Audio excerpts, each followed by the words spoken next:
An exponential function is a function where the independent variable appears as an exponent or a power. In this example, the independent variable is x. Let's look at some points on this function. So I'll just move this point, and we'll get some points that have integer values, like this point here, the point 2, 4. Well, 2 to the power of 2 equals 4. That's fairly clear. I'll bring it to the y-axis. Now, 2 to the power of 0 is 1. Any number raised to the power of 0 is 1. And look what happens as x decreases.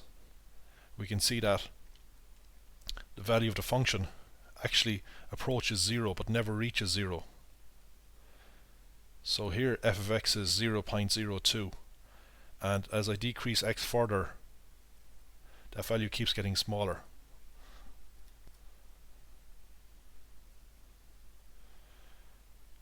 So to 2 decimal places now, f of x is 0. So the rounding here is to 2 decimal places, but we never actually reach 0.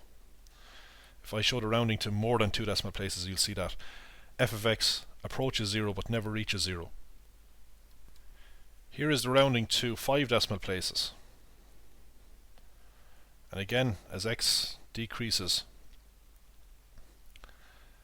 you can see what's happening to f of x. We're getting closer and closer to 0, but we never reach 0. F of x is always positive. It's always a value that's slightly greater than 0.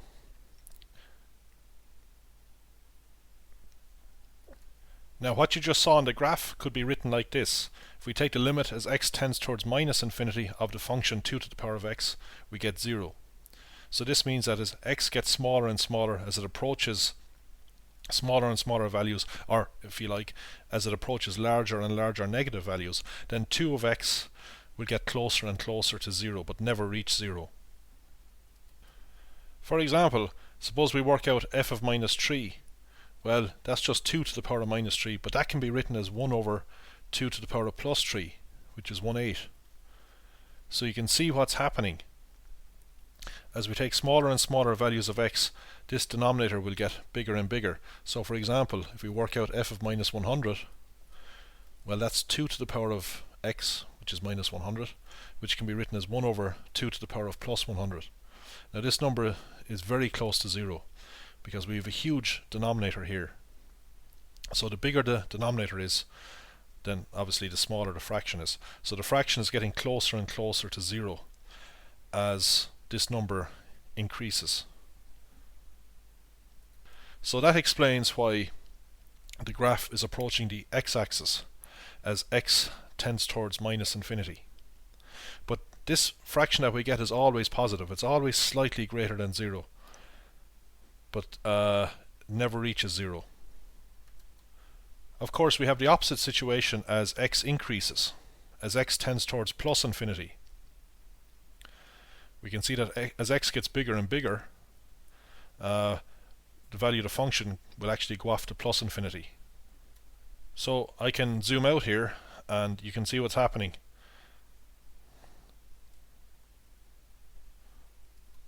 The function goes off to plus infinity very quickly, actually. So we can write down what I just said like this. We say that the limit as x tends towards plus infinity of 2 to the power of x is infinity. Well, be careful about thinking of infinity as a number. It's not. But we could represent what I said, what we saw in the graph, by this equation. Now let's look at a more general exponential function. F of x equals b to the power of x. Now here b is set to 1.7. And we can see what happens as we increase b.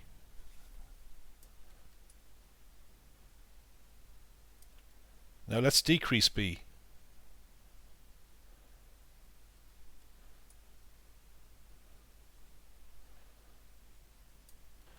Well, here's the situation when b is 1. Well, 1 to the power of any number is 1. So we just get the graph of f of x equals 1. So 1 to the power of x is just 1. We just get this horizontal line passing through 1. Now notice that for all the graphs that we've seen, they all pass through 1 on the y-axis. That's because if we raise any number to the power of 0, we get 1. So 1.9 to the power of 0 is 1, or any number to the power of 0 is 1. So all these graphs pass through 0, 1 on the y-axis.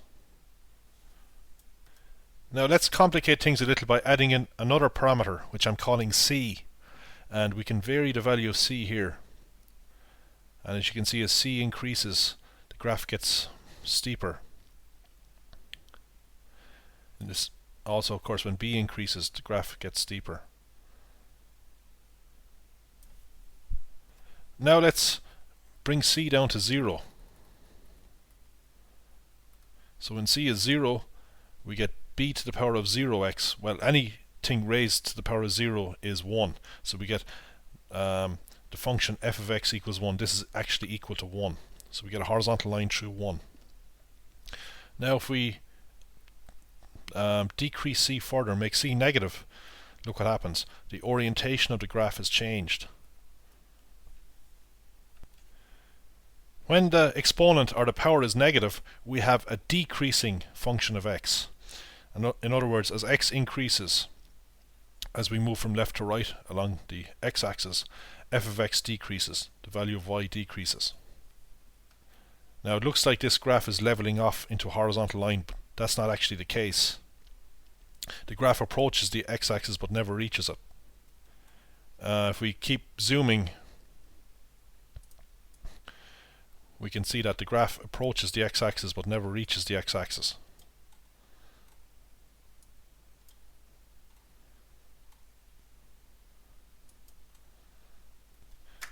For comparison, here we have the graph of 1.6 to the power of plus 2x. We can actually get this graph from this graph by reflecting one function through the y-axis.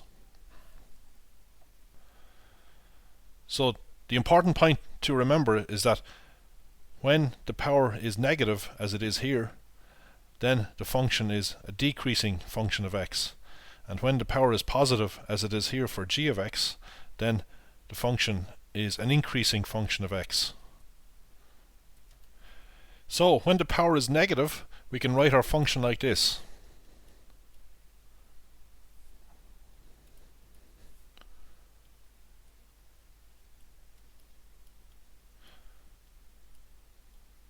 So 1.6 to the power of minus 2x is 1 divided by 1.6 to the power of plus 2x.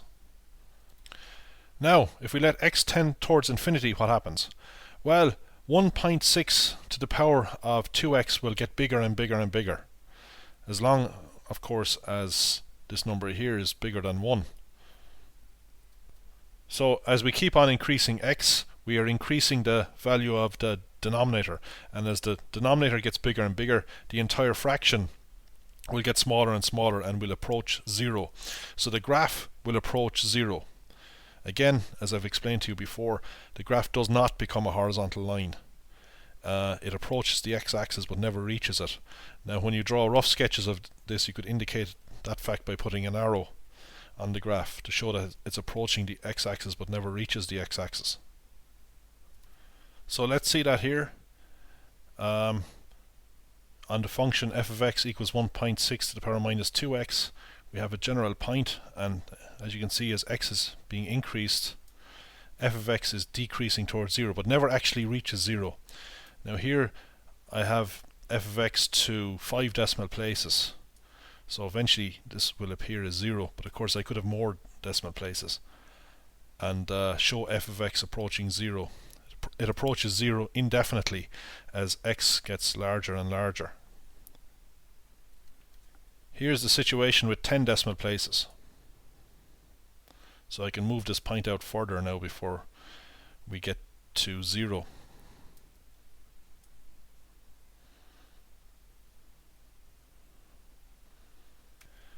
Finally, we might see yet a more general form of an exponential function. That's where we have some number, which I'm calling capital A, multiplied by b to the power of cx. So here I have a set to 1. So, we can vary b and c as before. Nothing is new if a is equal to 1. What happens if we vary a? Well, if we increase a, you can see what's happening. So we're multiplying b times cx by some number. So we're just stretching the graph in the vertical direction, in the y direction, by a certain factor here, say by a factor of 5. So the graph is no longer passing through 0, 1. It's actually passing through 0, 5 now. When I bring a back to 1, of course it passes through 0, 1, regardless of what the values of b and c are.